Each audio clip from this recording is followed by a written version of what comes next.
Les vœux de la mode Servolex devaient se dérouler, Luc Berthoud, ce 4 janvier à 18h30 à la salle Pervenche.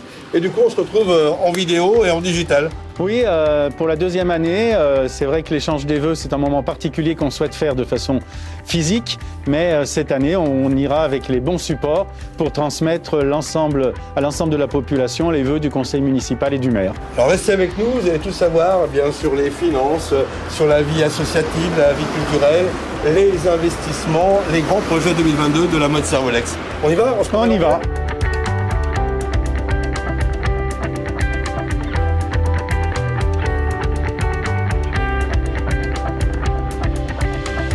Luc Berthoud, comme nous allons passer un moment ensemble, on va enlever les masques pour la compréhension des messages. Alors, tout d'abord, vous êtes très fiers de la mode Servolex parce qu'il y a une vraie qualité de vie, c'est indéniable et vous êtes même récompensé. Oui, depuis quelques semaines, nous avons la chance de cumuler quelques distinctions, labellisations. Ça a commencé par un journal qui nous a attribué la 9e place comme ville marchande sur l'ensemble de 200 villes qui ont été testées en France. Et puis dernièrement, avec la région Auvergne-Rhône-Alpes, on a été reconnu comme un territoire engagé pour la nature, pour ce qu'on fait en faveur de la biodiversité. Et puis tout dernièrement, c'était le 6 décembre, on a été lauréat, meilleure petite ville pour la biodiversité, un prix national. 7 communes ont été récompensées, dont la mode Servolex. C'est autant d'encouragement, un petit peu de fierté, mais surtout d'encouragement pour faire encore plus et mieux sur les années à venir. Alors le recensement vient d'avoir lieu et vous montez encore en puissance en termes d'habitants.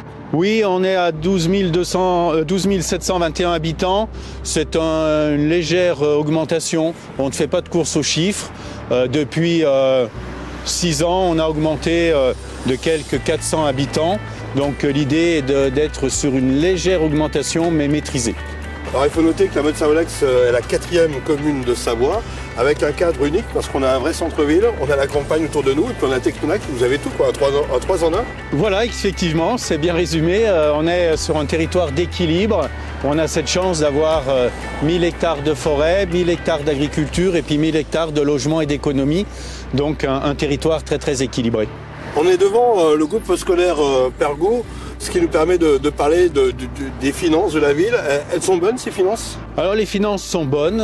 Nous allons avoir au début de cette année plus que moins de 2 millions de dettes. Vous avez serré les boulons, c'est ça? Les boulons ont été serrés pendant plus d'une décennie et ça paye, ça paye en retour avec des taux d'imposition qui restent bas et la volonté quand même de toujours continuer à investir fortement grâce à l'autofinancement que nous pouvons dégager.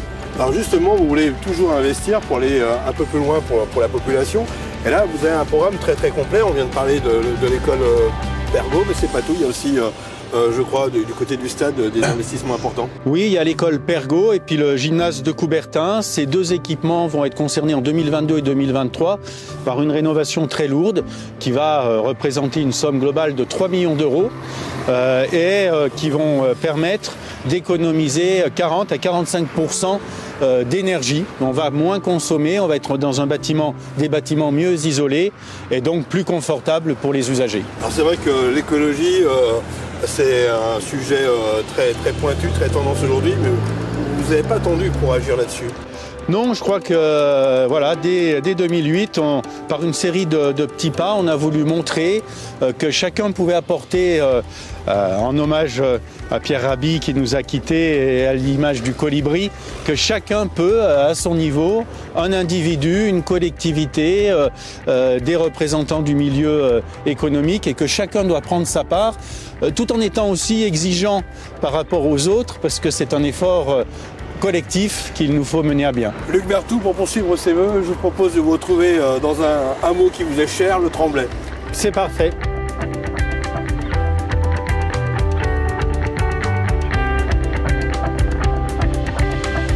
Comme on le voit à travers ces images, on se prend un bol d'oxygène en venant au Tremblay.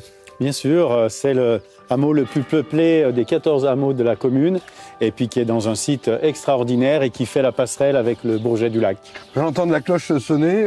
Oui. Là, il y a un gros investissement en termes de rénovation pour des raisons de sécurité, je crois. Bien sûr, 250 à 300 000 euros de rénovation pour assurer la sécurité de l'entrée de l'église et puis reprendre l'étanchéité et lutter contre l'humidité à l'intérieur et puis aussi de reprendre quelques vitraux. Mais la commune ne sera pas seule dans cet investissement puisque les habitants se sont regroupés en association pour promouvoir et défendre le patrimoine du Tremblay, l'église, le presbytère et puis la mairie annexe, de façon à ce qu'on garde ce cœur de hameau. Vous rénovez aussi la mairie, c'est ça? Voilà, la mairie aussi sera rénovée dans un second temps. En priorité, les questions de sécurité et de mise en conformité de l'église, et puis on va prolonger. Luc Berthoud, un mot sur le plan local d'urbanisme intercommunal, c'est important puisqu'on est tout Tremblay. Oui, c'est important de façon à continuer à faire vivre nos communes, à préserver des terrains agricoles tout en accueillant de la population nouvelle, puisqu'on a un territoire globalement de Montmélian jusqu'à après Aix-les-Bains qui est très attractif.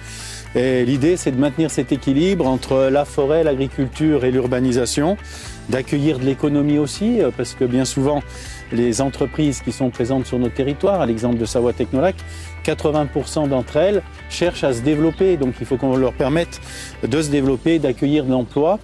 Et un des sujets majeurs maintenant est le foncier. À la fois pour l'immobilier, mais aussi l'entreprise, comme je le disais.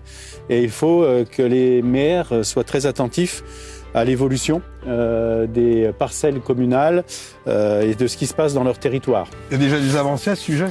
Alors oui, il y a une prise en compte dans le projet de territoire de l'agglomération de tout ce qui touche sur l'urbanisme, de façon à ce que les maires qui sont pris entre des propriétaires privés et des promoteurs soient le plus possible impliqués dans les projets et travaillent à une densification maîtrisée, une urbanisation maîtrisée, même si elle ne relève pas la même notion pour les architectes, les promoteurs, les riverains ou les élus. Finalement, quand on se promène à la mode Savolex, Luc Berthoud, on est entre les valeurs du terroir, on voit ici devant la mairie du Tremblay, mais aussi dans l'économie, puisque la gestion est plutôt bonne, c'est le message que vous avez fait passer.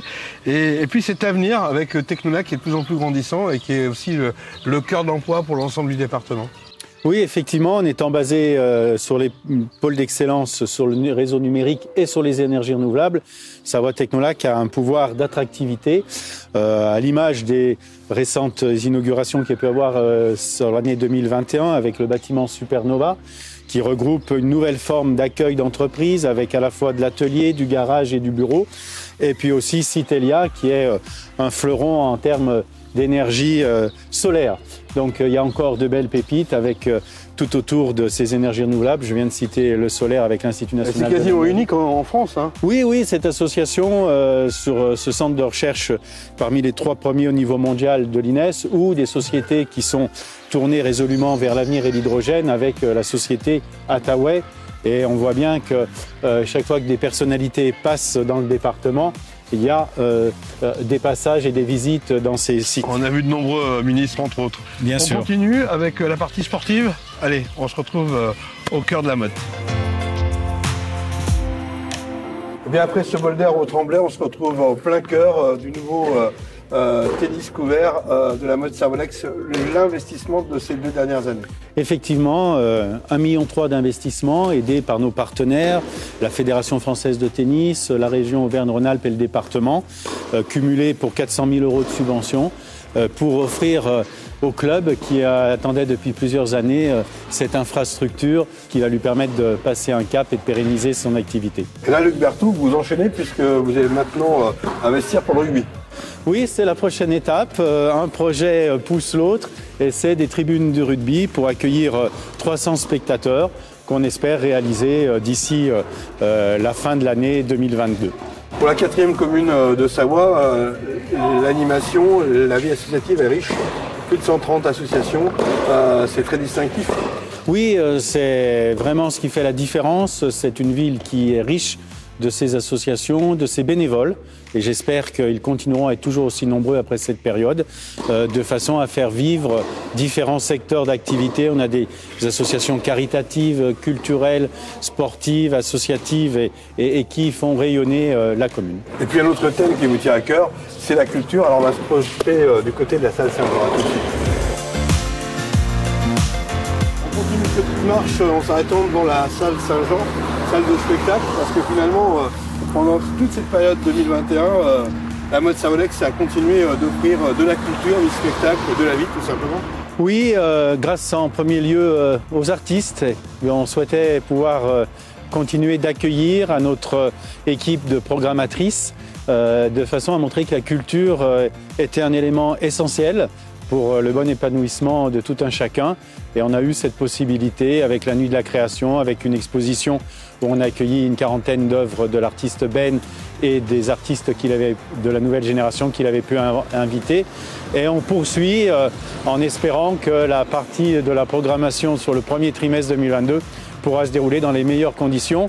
Et on voit que ça rencontre du succès puisque les spectacles sont quasiment à guichet fermé. Et puis un programme très éclectique finalement, de l'urbain, du classique. En fait, on essaie de toucher toutes les générations, toute la population. Toutes les générations, toutes les formes de culture, qu'elles soient effectivement du street art ou des spectacles autour de la voix ou du spectacle jeune public. On essaye de toucher tout le monde. Puis dans la vie associative, il y a des pépinières aussi à la mode Savolex, j'imagine. Bien sûr, on est dans un endroit là un peu exceptionnel, l'école de musique, la salle Saint-Jean et la maison des associations qui représentent la vie et la richesse de la commune. Luc Berthoud, avant de terminer cette émission spéciale sur les vœux, une pensée pour les jeunes qui ont repris l'école ce lundi, ça a été particulier pour les foyers. Voilà, pour les jeunes, pour les parents, et puis aussi les enseignants et notre personnel communal qui, après cette période particulière des fêtes, reprenaient l'école dans un contexte particulier avec des protocoles spécifiques. Donc on a une pensée toute particulière pour eux et on est bien sûr auprès d'eux et réceptifs pour pouvoir réagir le plus rapidement possible avec le personnel enseignant. Je vous laisse finir cette émission spéciale sur les vœux. Oui, des vœux que j'adresse personnellement à chacune et à chacun, des vœux de santé, de bonheur. Bien sûr, c'est facile de dire qu'on souhaite que cette année voit la crise pandémique derrière nous. Non pas pour revenir à une vie comme avant, parce que je pense qu'il faut analyser ce qui s'est passé depuis plus de 2 ans et d'être dans une société qui sera toujours plus solidaire, plus inclusive, pour lesquelles on pourra travailler ensemble et où l'intérêt collectif pourra primer. Monsieur le maire, merci. Bonne année à vous tous qui nous regardez, que vous soyez de la mode Savolex ou de la Savoie. Bonne année 2022 à tous.